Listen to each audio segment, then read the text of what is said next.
how to play Stumble Guys on mobile with controller. Hey everybody, welcome back to our channel. In this video we are going to discuss some of the steps on how we can actually play Stumble Guys on the mobile with our controller, so make sure to watch the video till the end. So here you can see I have my controller, and here you can see I have my Stumble Guys opened up in my mobile phone.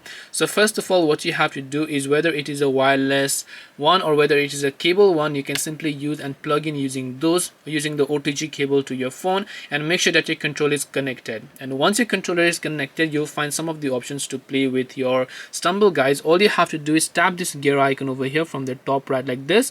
When you tap the gear icon and then you scroll a bit further below, you should be able to find one of those options that says controller sensitivity. So as of right now, this is the only thing that you can customize. Now sometimes it might work in the game depending upon the controller as well. If you want to go ahead and do that, you can go ahead and tap the play option and then begin playing with your controller. This way you should be able to play Stumble Guys on mobile with controller.